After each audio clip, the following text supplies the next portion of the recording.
जय भीम, मैं सैयद शिरीन। आइए अब नजर डालते हैं मुख्य समाचार पर।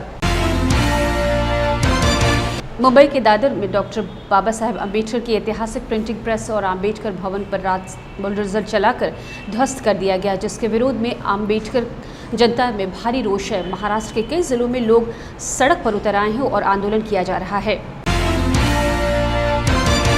है कि आपका आरोप देखिए, ये बाबा साहब अम्बेडकर ने निर्माण की हुई जो वास्तु थी वो अम्बेडकर मूवमेंट की एक सेंटर था, केंद्र बिंदु था।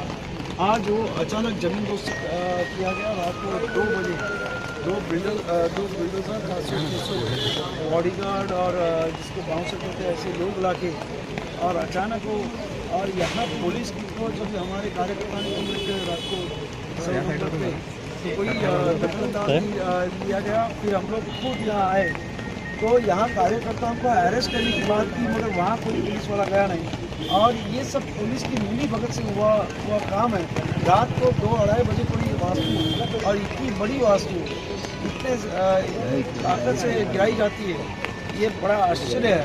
और इसके पीछे जो हमारे पुलिस राज्य के माहिती सचिव है रत्नाकर गायकवाड़, वो उनके साथी वो इसके पीछे है।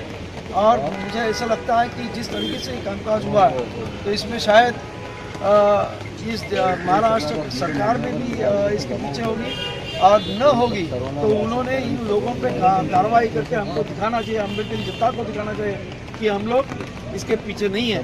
नहीं तो अम्बेडकर जनता ये बीजेपी के बारे में समझेगी ये अम्बेडकर मूवमेंट खत्म करने के लिए किया हुआ ये कदम है, और हमारे कुछ लोगों को साथ में लेके उन्होंने किया हुआ ये कदम है।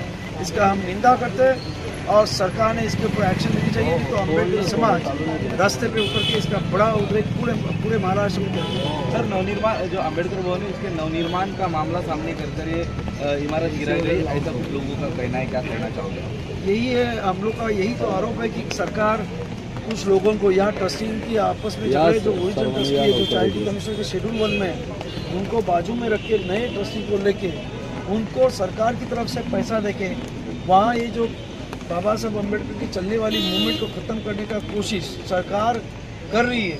इसके लिए हम सरकार से चाहते हैं कि आप बाबा साहब अम्बेडकर की ऐसी मूवमेंट।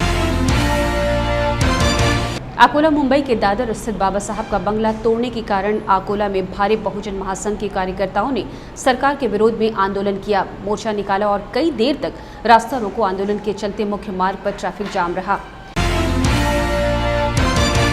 मुंबईला रात्रीच्या 12 वाजता 3 वाजता डॉक्टर बाबासाहेब आंबेडकरांनी जे घडलेली वास्तू डॉक्टर बाबासाहेब आंबेडकर भवन रात्रीच्या 3 वाजता या गुंडे लोकांनी कोणीतरी, आणि या पीपल सोसायटीचेच कोणी डायरेक्टर असतील किंवा गुंडशाहीचे लोक असतील, त्या लोकांनी रत्नाकर गायकवाडच्या सर्व टीमने रात्रीच्या वेळेला चांगल्या पद्धतीने जो बाबासाहेबांनी घडवलेला प्रेस त्यांनी त्याच्यावर बुरुलर चालवलं आणि त्याची पाठझोड केली। त्याबद्दल आम्ही या सरकारचा, या रत्नाकर गायकवाडचा निषेध करतो। आणि याच नंतर आम्ही आजच्या तारखेत ज्या पद्धतीने आम्ही आज करत आहे त्या पद्धतीने सोमवारी याच्यापेक्षा आंदोलन छेडल्याशिवाय राहणार नाही। त्या आतापर्यंत जे पाळण्याचा अधिकार त्यांच्यापर्यंत साहेबापर्यंत पोहोचला नाही। साहेबांना मला सकाळी फोन आला की आपल्याला आदेश त्याचा पाडण्याचा, आतापर्यंत त्यांनी माझ्या हाती कोणता कागद दिला नाही, कोणती नोटीस नाही।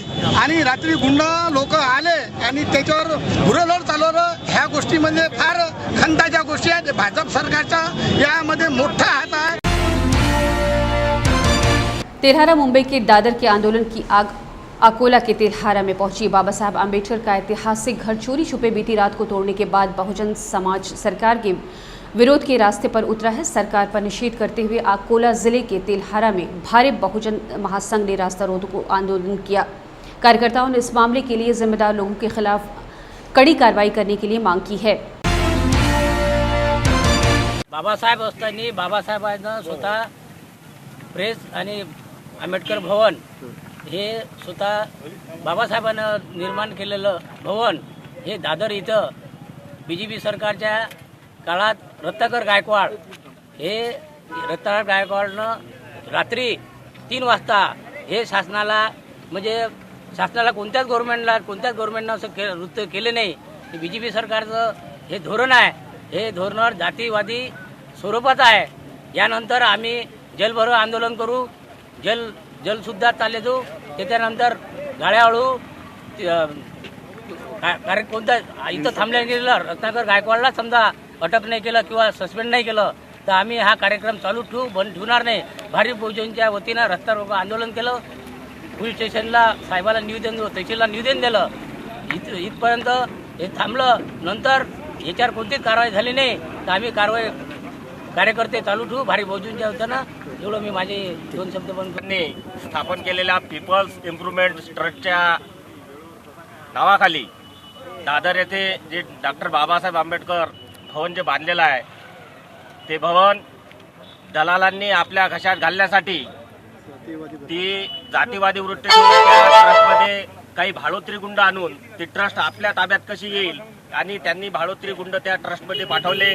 ते ट्रस्ट ताब्यात घेण्याचा प्रयत्न केला, परंतु डॉक्टर बाबासाहेब आंबेडकरांचे नातू श्रद्धे बाळासाहेब आंबेडकर, आदरणीय आनंदराजे आंबेडकर आणि भीमरावजी आंबेडकर यांनी त्या जातीवादी ट्रस्टमध्ये जे लोक घुसले त्यांचा भ्रष्टाचार चव्हाट्यावर आणला. तो भ्रष्टाचार चव्हाट्यावर आणल्यामुळे त्या जातीवादी लोकांचं पित्त खवळलं आणि काल रात्री शासनाचा दलाल रत्नाकर गायकवाड याला सोबत घेऊन रात्री 3 वाजता कोणतीही पूर्वसूचना न देता बाबासाहेब आंबेडकरांचं भवन पाडलं. आणि ते भवन पाडल्यानंतर आमच्या सामाजिक भावना दुखवल्या गेल्या. त्या सामाजिक भावना दुखवल्या गेल्यामुळे भारिप बहुजन महासंघ तेलारा तालुक्याच्या वतीने आम्ही आज या ठिकाणी रास्ता रोको आंदोलन केलं. याच्याही पुढे जर त्या शासनाच्या दलालाला रत्नाकर गायकवाडाला जर निलंबित केल्या गेलं नाही तर याही पुढे पक्षाचा जो आदेश येईल त्या आदेशाचं तंतोतंत पालन करून याहीपेक्षा जास्त पद्धतीनं हा आंदोलन आम्ही चालूच ठेवणार आहोत. जय बुल्ढाना राज्य सरकार की ओर से शुरू की गई जलयुक्त शिविर योजना किसानों के लिए संजीवनी बनकर सामने आई। इस योजना के अंतर्गत नदी नालों के बगल में बांधे गए सीमेंट की नहर की वजह से कुएं का जल स्तर बढ़ा है और इसका फायदा किसानों को होने वाला है। बुल्ढाना जिले में बड़े पैमाने पर राज्य सरकार की ओर से शुरू की गई जलयुक्त शिविर योजना अमल में लाई गई है। यह योजना किसानों के लिए संजीवनी बनकर सामने आई है। इस योजना के अंतर्गत क्षेत्र के कई किसानों को फायदा होगा। बारिश के दिनों में इन नहरों में पानी जमा कर रखने से उसका उपयोग खेती के लिए किया जा सकता है। बांध के कारण कुओं का जल स्तर भी काफी बढ़ा है। या बंधाऱ्यामुळे आमच्या शेतीला भरपूर फायदा झाला। या बंधाऱ्यामुळे आमच्या विहिरीला पाणी भरपूर वाढलं आणि बाकीच्या आजूबाजूच्या शेतकऱ्याला फायदा झाला। असे जर कामं सरकारने जर केले तर आत्महत्या करायची गरज नाही पडणार। तर असे दुसरी इकडे भी कामं करा अशी माझी इच्छा है। नागपुर विदर्भ राज्य बने, इसके लिए पिछले कई वर्षों से विभिन्न संगठनों द्वारा आंदोलन किए गए, लेकिन विदर्भ नहीं बन पाया। इस आंदोलन को आगे बढ़ाने के लिए अब विदर्भवादी विद्यार्थी संगठन के पृथक विदर्भ की अलग जगाने के लिए सड़क पर उतरा है। मुंह पर काली पट्टी बांधकर सरकार का विरोध किया है। नागपुर के शहीद चौक पर हुए इस आंदोलन में बड़ी संख्या में छात्र शामिल हुए। विदर्भ के नाम पे हर राजकारणों ने राजकारण किया है। पहली बार ये हो रहा है कि हम किसी भी राजकारण को यहाँ पे और किसी भी राजकर्ता को यहाँ पे हाथ में न लेते हुए पहली बार ये हो रहा है पूरे 60 सालों में कि कोई विद्यार्थी रास्ते पे आके खुद विदर्भ की मांग रहे हैं। इसके पहले आज तक ऐसा हुआ है कि कोई ना कोई राजकर्ता आया है और राजकर्ताओं ने अपने हित के लिए अपना राजकारण करके निवडणूक जीत के अपना खुद के एक दर्जा बनाया है और विदर्भ निवडणूक जीतने के बाद विदर्भ को भूल गए हैं। ये पहली बार युवाओं का मोर्चा हमने इसलिए निकाला है कि युवाओं का, विद्यार्थियों का किसी भी राजकारण से कोई एक संबंध नहीं है। इसके बाद युवा आगे बढ़ के अपना खुद का राज खुद निकालेंगे, किसी भी राजकर्ता को कभी समर्थन नहीं देंगे और विदर्भ राज्य लेकर रहेंगे। यही संकेत हम इस जन जागृती मोर्चे की तरफ से पूरे विदर्भवासियों को देना चाहते हैं। विदर्भ राज्याच्या म्हणजे मागणीसाठी जो काही आजवर विदर्भ राज्य के लिए जो डिमांड, विदर्भ राज्य की जो डिमांड शुरू है और उसके लिए जो एजिटेशन शुरू है, उसमें पहली बार ऐसा है कि स्टूडेंट्स, उनके पालक और उसके साथ साथ सीनियर सिटीजन भी मैदान में आए हैं, एक ही साथ आए हैं। शांततापूर्ण आज रैली है, ये जनजागृति रैली है। हम किसी के खिलाफ नारा नहीं देने जा रहे और हमारी डिमांड सिर्फ एक ही है, हमें कुछ नहीं चाहिए, हमें सिर्फ हमारा विदर्भ राज्य चाहिए। वही हमारी पहली और आखिरी डिमांड रहेगी। उसके लिए हमारे बच्चे आज रास्ते पर आए हैं। यह आगे हो सकता है कि ये इसका जो पूरी तरफ लोगों पे जाएगा, इसका चित्र जाएगा, लोगों में मैसेज जाएगा, ऐसा हो सकता है। कोल्हापुर कामरेड गोविंद पंसारे की हत्या के मामले में गिरफ्तार सनातन संस्था का साधक समीर गायकवाड़ के खिलाफ दोष सिद्ध नहीं होने के मामले को आगे चलाने के लिए उच्च न्यायालय ने फिलहाल स्थगित दी है। इस मामले की सुनवाई अब जुलाई में होगी। वाशिम जिले के सरकारी अस्पताल में आंखों का इलाज कराने गए 15 मरीजों द्वारा अपनी आंखों की रोशनी हमेशा के लिए गंवा देने का मामला सामने आया है। सरकार ने पीड़ितों की आंखों की कीमत सिर्फ 1 लाख रुपए प्रति व्यक्ति लगाई है। वाशिम के जिला सरकारी अस्पताल में आंखों का इलाज कराने गए 15 मरीजों द्वारा अपनी आंखों की रोशनी हमेशा के लिए गंवा देने के बाद पूरे राज्य में हड़कंप मच गया था। सरकार ने इस मामले की जांच के आदेश भी दिए थे, मगर पीड़ित मरीजों के परिवार ने सरकार से मुआवजे की मांग की थी ताकि उनके अंधकारमय जीवन में फिर से रोशनी आ सके, मगर सरकार ने उनके साथ विश्वासघात किया। उन्हें मुआवजे के तौर पर सिर्फ 1 लाख रुपए देने की घोषणा की है। नागपुर में मानसून की शुरुआत बहुत ही निराशाजनक रही, लेकिन शुक्रवार की सुबह तथा शाम को झमाझम बारिश से बादलों ने मौसम में ठंडक ला दी। झमाझम बारिश से नागपुर का पारा तो उतरा, लेकिन कई जगहों पर पेड़ गिरने से लोगों को नुकसान भी हुआ। बुल्ढाना जिले के नांदूर तहसील में 10वीं 12वीं कक्षा के मेधावी छात्रों का सत्कार कर स्कूली सामग्री का वितरण किया गया और ये कार्य बहुजन समाज के मुंबई के अधिकारियों और कर्मचारियों के सहयोग से आयोजित किया गया है। गरीब विद्यार्थ्यांना पुस्तके वाटण्याचा जो कार्यक्रम राष्ट्रीय फर्टिलायझर्स केमिकल्स लिमिटेड मुंबई यांचे पदाधिकारी कर्मचारी यांनी जो घडवून आणला, या सर्वांचे मी वडाळी गाववासियांतर्फे प्रथमतः आभार मानतो व भविष्यातही त्यांनी अशीच आमच्या गावाला मदत करावी ही त्यांना विनंती करतो। संदेश आहे, शिका, संघटित व संघर्ष करा, म्हणजे शिक्षणाचा जो संदेश आहे हा पुढे नेण्यासाठी एक छोटंसं काम आम्ही या गावागावामध्ये जाऊन करत आहोत आणि खऱ्या अर्थानं समाजाचं ऋण फेडण्यासाठी थोडंसं छोटंसं काम करत आहोत। तर या निमित्त आपण सर्वांनी सहकार्य दिलं त्याबद्दल सर्वांचे आभार, धन्यवाद। ते आलेला आहे, सर्वांनी आपण हा लॉर्ड बुद्धा टीव्ही बघतो।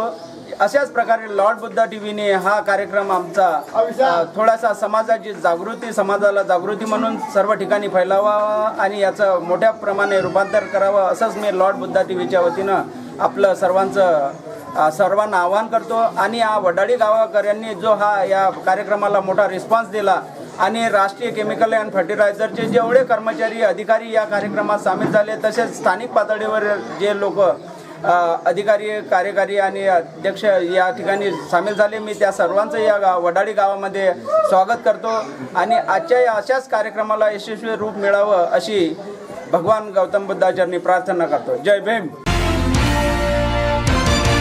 11वीं कक्षा की प्रवेश प्रक्रिया केंद्रीय पद्धति से शुरू करने की मांग को लेकर कांग्रेस के आंदोलन शुरू किया है। जिला परिषद के माध्यमिक शिक्षा अधिकारी कार्यालय के सामने ठिया लगाकर बैठे कार्यकर्ताओं ने मांग पूरी नहीं होने तक आंदोलन जारी रखने की चेतावनी दी है। आज आम्ही अकोला जिल्हा NSU तर्फे शिक्षण अधिकाऱ्यांच्या कॅबिनमध्ये ठिय्या आंदोलन देत आहे। आम्ही हा प्रकरण 10 जूनपासून हा प्रकरण आम्ही हाती घेतलं आहे। आमची मागणी आहे की 11वीच्या ज्या प्रवेश प्रक्रिया आहे त्या केंद्रीय पद्धतीनेच राबवायला पाहिजे। केंद्रीय पद्धतीने राबवल्यामुळे विद्यार्थ्यांची लूट होईल और शिक्षणाचा काळाबाजार थांबला जाईल। जो सध्या पैशांमुळेच सर्व गैर चालू आहे तो थांबला जाईल। आम्ही वारंवार इथे येऊन आमच्या मागण्या कंप्लीट झाल्या नाही, म्हणून आज आम्ही इथं ठिय्या आंदोलन देत आहे। जोपर्यंत आमच्या लेखी स्वरूपात मिळत नाही तोपर्यंत आज आम्ही इथून हटणार नाही आहे आणि आमच्या मागण्या जर आज पण कंप्लीट झाल्या नाही तर आम्ही याच्या पुढे आक्रमक भूमिका घेऊ। जय भीम इंडिया में फिलहाल खबरों का सिलसिला यहीं तक। मुझे इजाजत दीजिए। जय भीम।